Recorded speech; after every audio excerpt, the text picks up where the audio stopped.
الحمد للہ وکفی وسلام علی عبادہ الذین اصطفی اما بعد۔ اللہ تعالی نے یہ بات ضروری قرار دی کہ تمام مسلمان دوسری اقوام کو اللہ کے دین کی طرف دعوت دیں، اور اللہ نے ہمارے لیے یہ ضروری قرار دیا کہ ہم لوگ اسلام کی تبلیغ کریں۔ چنانچہ اس امت کے ہر فرد کے لیے یہ فرض کے درجے کی چیز ہے کہ وہ دوسرے لوگوں کو اللہ کے دین کی طرف بلائے، علم کے ذریعے بلائے،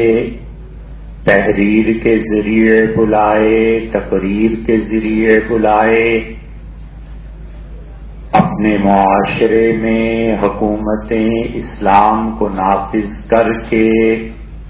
غیر مسلم حکومتوں کے لیے ایک نمونہ بنے، یا کسی خاص تحریک یا جماعت کو جوائن کریں۔ یہ سب چیزیں اللہ نے مسلمانوں کے لیے فرض کفایہ قرار دیں، یعنی ان میں سے کوئی بھی طریقہ اختیار کر لے، لیکن اللہ کے دین کی دعوت ہونی چاہیے۔ اس لیے انگریزوں نے جب اسلام کے خلاف لکھنا شروع کیا اور انگریزوں میں جب بیداری پیدا ہوئی 16ویں صدی کے آغاز میں اور 15ویں صدی کے اواخر پہ،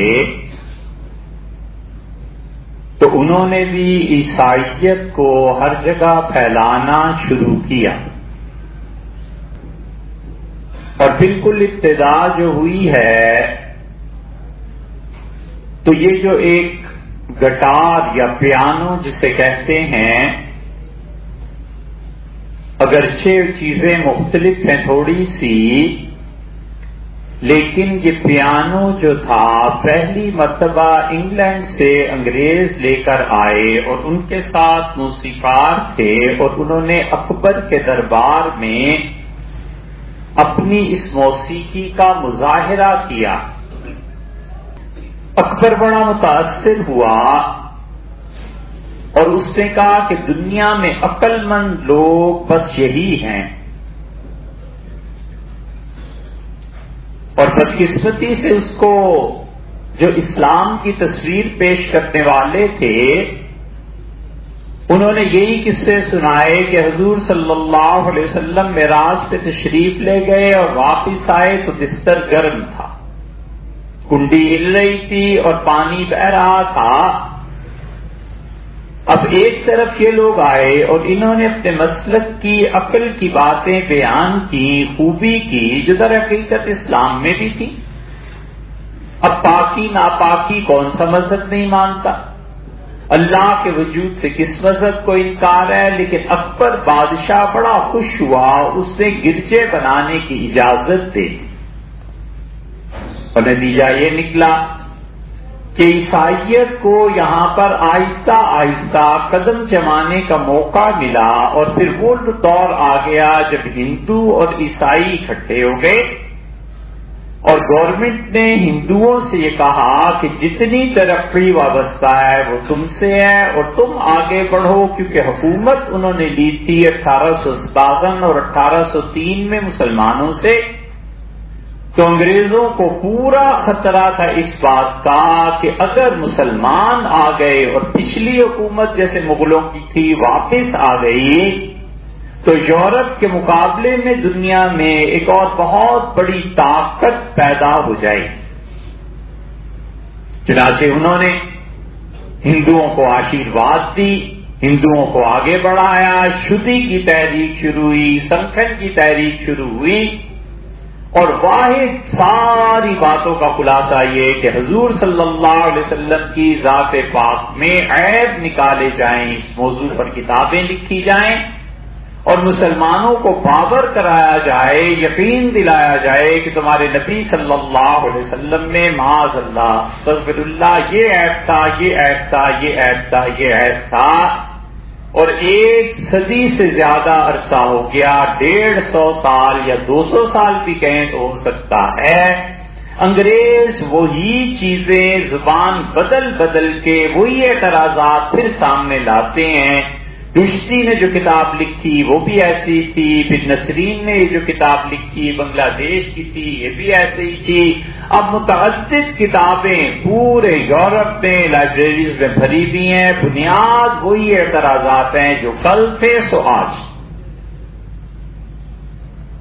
اس سے بڑی غیرت پیدا ہوئی مسلمانوں میں، اللہ جانے وہ غیرت والی مائیں کدھر مر گئیں جو ایسے غیور بچے جنم دیتی تھیں، اور انہوں نے کہا یہ جتنی کتابیں آ رہی ہیں اور پڑھنے لکھنے کا رجحان ہندوستان میں تھا، ہندو پڑھتے تھے، سکھ پڑھتے تھے، مسلمان کچھ نہ کچھ پڑھتے تھے، اور خاص طور سے علی گڑھ کے اونچے درجے کے لوگ، اسی طرح دارالعلوم دیوبند سے جو اونچے درجے کے لوگ پڑھے ہوئے تھے وہ مطالعہ کرتے تھے کہ کتابیں آنا شروع ہوئیں، اور لوگوں میں بے چینی پھیلی کہ کیا حضور صلی اللہ علیہ وسلم واقعی ایسے تھے، اور ہندوؤں نے نیا نعرہ لگایا اور انہوں نے کہا اپنے مذہب کی طرف واپس چلو، اور دیکھو اصل میں ہم لوگ ہندو تھے، یہ باہر سے آئے ملیچ ناپاک لوگ ہیں یہ، اور انہوں نے مذہب کو تبدیل کر دیا، اور نتیجہ اس کا یہ نکلا کہ مسلمان مرتد ہونے لگے شدھی کی تحریک میں، سنگٹن میں، اور اس وقت جو لوگ اٹھے اور انہوں نے حضور صلی اللہ علیہ وسلم کی سیرت طیبہ کو لکھنے کا کام سنبھالا، ان میں بڑا تمغہ سر سید کو جاتا ہے، وہ یہاں سے گئے، خطبات احمدیہ لکھی، اگرچہ بعض چیزیں اس پہ بھی انہوں نے غلط لکھی، لیکن اتنے غیور تھے کہ اپنا آبائی دادا باپ کا مکان بیچ کے انہوں نے کہا میری کتاب چھپواؤ تاکہ انگریزوں کا جواب ہو۔ علامہ شبلی نعمانی نے پہلی مرتبہ یہ کام کیا کہ اردو زبان میں انہوں نے کہا سیرت لکھو اور اپنے پڑھے لکھوں کو بتاؤ کہ حضور صلی اللہ علیہ وسلم کا اصل مقصد کیا تھا، اصل بات کیا تھی، اور شبلی نعمانی نے سارے کام چھوڑ دیے۔ پچھلے ہفتے بھی بات ہوئی تھی جمعے کی بات میں، اور ہم نے عرض کیا تھا کہ 1 ہفتہ اور چاہیے، اور شبلی نے قلم روک کے ہر چیز سے حضور صلی اللہ علیہ وسلم کی سیرت کو لکھنا شروع کر دیا، اور اس کے لیے کتابیں چاہیے تھیں۔ اب اتنا بڑا کتب خانہ کہاں سے آتا؟ مسئلہ یہ تھا، اور مسلمانوں کا پیسہ، رٹڑیوں کی نظر اور مسلمانوں کا پیسہ، اس وقت میں مقدمہ بازی کی نظر، جو مقدمہ جیت جاتا تھا سبحان اللہ الحمدللہ کیا کہنے،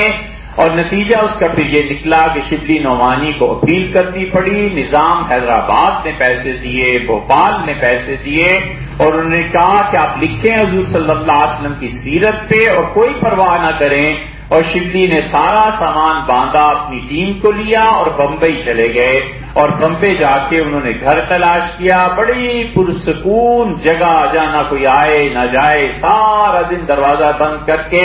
یہ ٹیم کام کرتی رہی، اور شبلی نعمانی نے سیرت النبی صلی اللہ علیہ وسلم کے نام سے پہلی جلد لکھی، اور سارا دن بٹھا کے عبد الماجد دریابادی اور فلاں اور فلاں مسعود عالم ندوی ان کو کہتے تھے یہ انگریزی میں جو کچھ لکھا ہے اس کو مجھے پڑھ کے سناؤ، پڑھتے تھے لوگ، یہ سنتے تھے، ترجمہ ہوتا تھا، نشانات لگتے تھے، اور 1.5 سال کے طویل عرصے کے بعد پہلی جلد آئی، اور شبلی بڑے خوش تھے کہ حضور صلی اللہ علیہ وسلم کی سیرت پہ انہوں نے سوانے پہ کام کیا۔ شبلی کا خیال یہ تھا کہ وہ 8-10 جلدوں میں حضور صلی اللہ علیہ وسلم کی سیرت لکھیں گے، اسی لیے پہلی جلد کو اگر آپ دیکھیں تو بار بار انگریزوں کی مخالفت کرتے ہیں، پھر وہ لکھتے ہیں کہ اس انگریزی نے جو لکھا یہ غلط ہے، یہ غلط ہے، یہ غلط ہے۔ طبقات ابن سعد جیسی کتاب کو ڈھونڈتے رہے کہ کاش کہیں مل جائے پہلی مرتبہ دوسری جنگ عظیم کے بعد یورپ نے بلکہ جرمنی نے وہ کتاب چھپوا کے مسلمانوں کو دی کہ یہ تمہارے آباء و اجداد کی لکھی ہوئی ہے کتاب، اسے پڑھو تاکہ تمہیں نبی صلی اللہ علیہ وسلم کا پتہ چلے۔ ہم علم سے اتنے بے بہرا ہوئے اور ہم نے اتنی اس تعلیم کو ترک کر دیا پڑھنے کو کہ اب بچہ بھی اٹھتا ہے ان کا اور کہتا ہے کہ تمہارے نبی صلی اللہ علیہ وسلم ایسے تھے۔ انٹرنیٹ پہ بہت سے پھنسے ہوئے ہوتے ہیں، شوق، جذبہ، دین کی دعوت،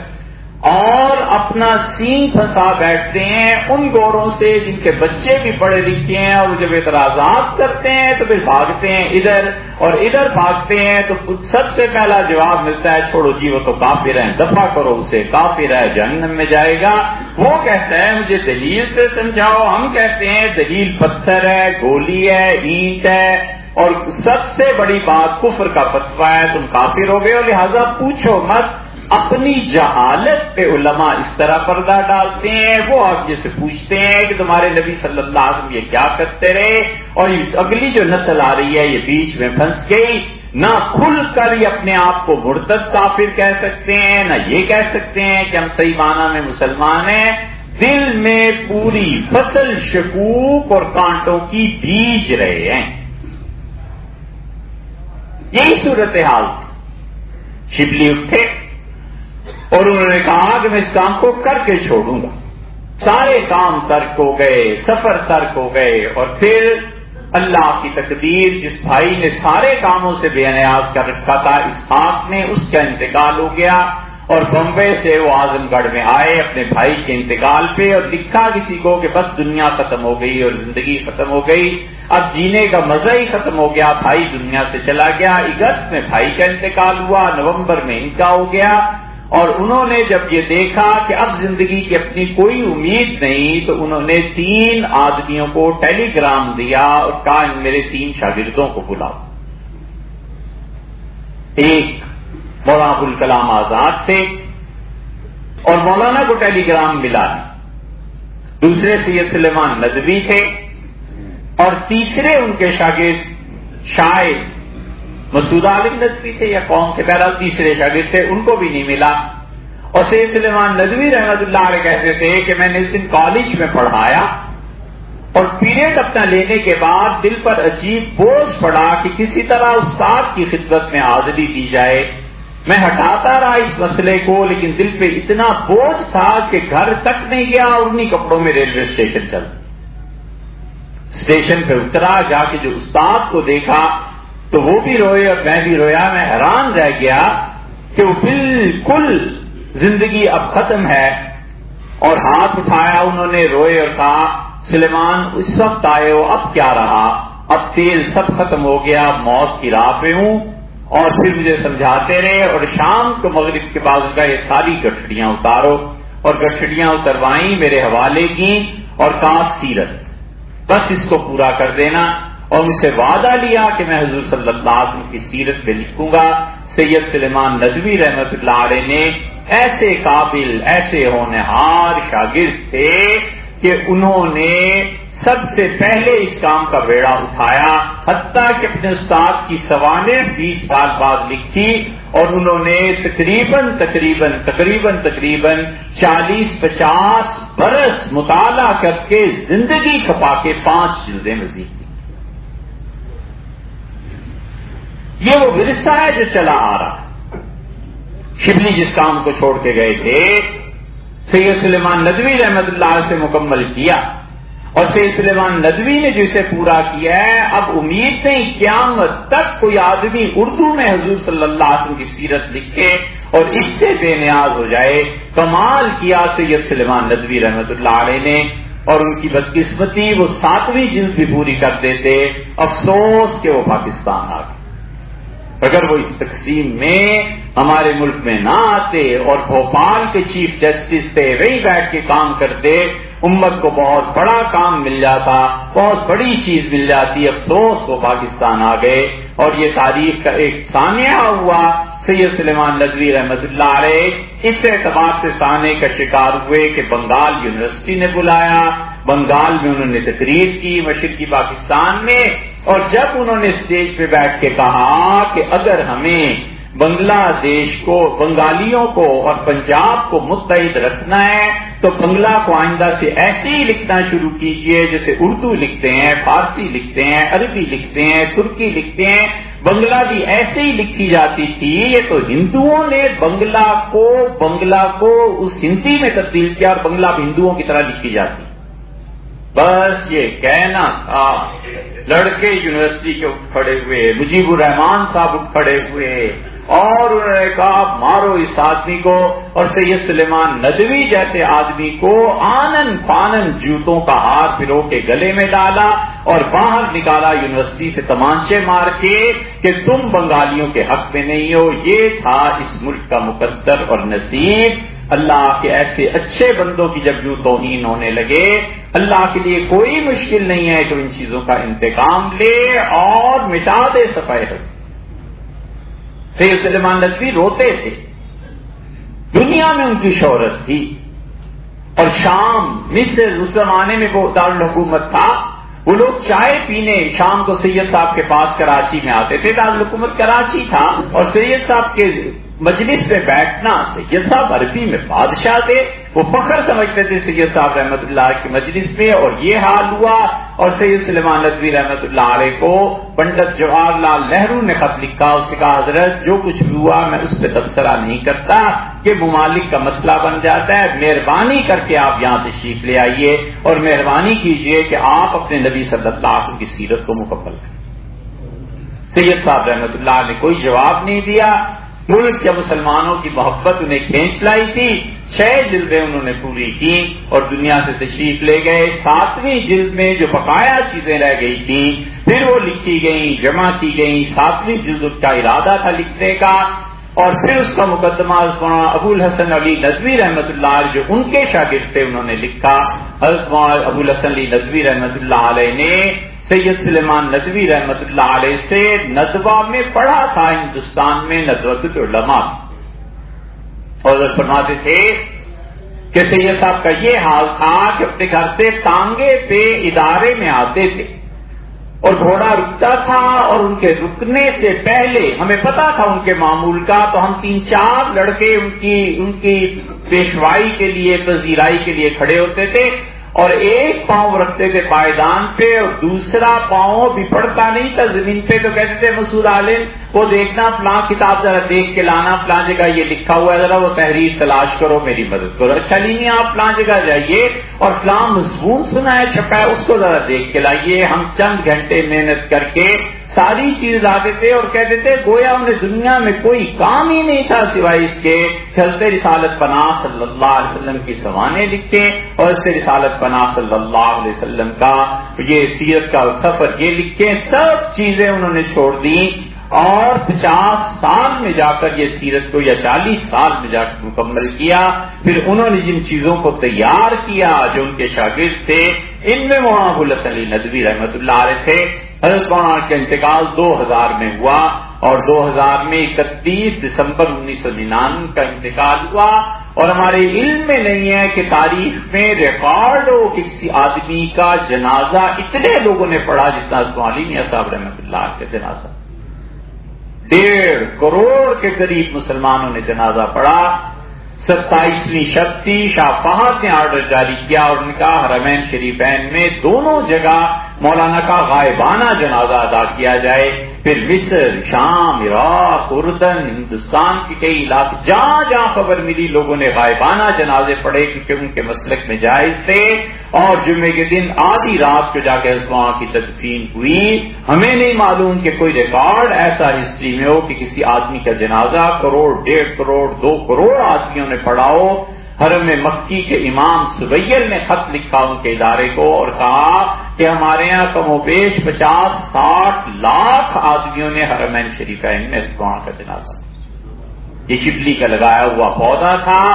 جس کے پھل تھے، اور وہ شبلی نومبر 1914 میں چلا گیا۔ اب نومبر 1914 پھر آ گیا۔ آج 100 سال بعد ہم اس آدمی کا ذکر کر رہے ہیں۔ یہ سارے ہمارے بزرگ تھے، سارے بڑے تھے، انہوں نے دین کے لیے محنت کی، کام کیا۔ اللہ جانے کہاں وہ لوگ اب رہ گئے ہیں جو اپنی عمر کھپا دیں اور اسلام کے لیے کام کریں، اب وہ نہیں ملتے۔ اور ہمارے ہاں یہ کہ کسی نے عدالت میں دعویٰ کر دیا 1990-95 کے سال میں، اب یاد نہیں ہے،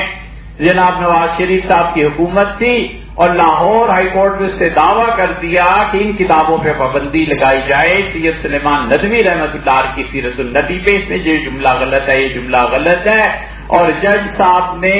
پورا حکم نامہ لکھا اور کہا کہ اگلی پیشی پہ علامہ شبلی نعمانی اور سید سلیمان ندوی کو گرفتار کر کے پیش کیا۔ جج صاحب کو اتنا نہیں پتا تھا